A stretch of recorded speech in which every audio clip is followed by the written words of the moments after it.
ಮಾತಾಡಿರ್ತಕ್ಕಂಥ reference ಇದೆ. I am right or wrong ಪ್ಯಾಟೆ ಅವರೇ? ಮತ್ತೆ ರಾಂಗ್ ಅಲ್ವಾ ಅದು? ಆ ಥರ ಯಾರೇ ಮಾತಾಡಿದ್ರೆ ಇವ್ರ ಸ್ಟ್ಯಾಂಡ್ ಏನಂತ, ಮತ್ತೆ ಇವ್ರ ಸ್ಟ್ಯಾಂಡ್ ಏನಂತ ಹಿಂಗೆ ಹೇಳಕತ್ತಾರಲ್ಲ ಬಂದು ಪಬ್ಲಿಕ್ನಲ್ಲಿ. ನಾವಂತೂ ಯಾವತ್ತು ಕೇಳಿಲ್ಲ, ಯಾರು ಹೇಳಿದ್ದು ಎಲ್ಲಿ ಪಾರ್ಲಿಮೆಂಟ್ನ ಮಾತಾಡಿದ್ದು ನಾವು ಕೇಳಿಲ್ಲ. ಚುನಾವಣೆ ಹತ್ರ ಬಂತು ಇದು ಹೇಳಿದಾರೆ. ಮತ್ತೆ ನಿಮ್ಮ ಸ್ಟ್ಯಾಂಡ್ ಏನು ಪ್ರಹ್ಲಾದ್ ಜೋಶಿ ಸಾಹೇಬ್ರೆ? ಯಾರೇ ಒಬ್ರು ಹಿಂಗೆ ಮಾತಾಡಿದ್ರೆ ನೀವು ಖಂಡನೆ ಮಾಡಬೇಕಾಗಿತ್ತು, ಅವ್ರಿಗೆ ಪಾರ್ಲಿಮೆಂಟ್ನ ಹೊರ ಕಳಿಸ್ಬೇಕಾಗಿತ್ತು. What did you do? ಯಾರು ನೋಡ್ರಿ, ನಿನ್ನೆ ಕುಮಾರಸ್ವಾಮಿ ಹೇಳಿರ್ತಕ್ಕಂಥ ನಾನು ಕೇಳಿಸ್ಕೊಂಡಿದ್ದೇನೆ. ಅದು ಅವ್ರ ವಿವೇಚನೆ. It shows what sort of mind set he has got. So he is supposed to answer. Why should I supposed to answer? People are going to take care of it. ಅಲ್ಲ ಅದನ್ನ ಹೇಳ್ದಲ್ರಿ, ಆ ಮನಸ್ಥಿತಿ ಹೆಣ್ಮಕ್ಳು ದಾರಿ ತಪ್ತಾ ಇದಾರೆ ಅಂತ ಹೇಳ್ತಕ್ಕಂಥ ಮಾತು ಹೇಳಿರ್ತಕ್ಕಂಥದ್ದು ನಾನು ಕೇಳಿದ್ದೀನಿ.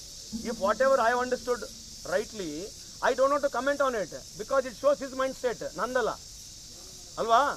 ನೀವು ಅದನ್ನ ಕೇಳಿ, ಈ ತರ ಮಾತಾಡೋದು ಸರಿ ತಪ್ಪಂತ ಅವ್ರನ್ನ ಕೇಳಿ. According to me it's totally wrong. ಈ ತರ ಮಾತನಾಡಬಾರ್ದು, ಪದ ಬಳಕೆ ಮಾಡಬಾರ್ದು.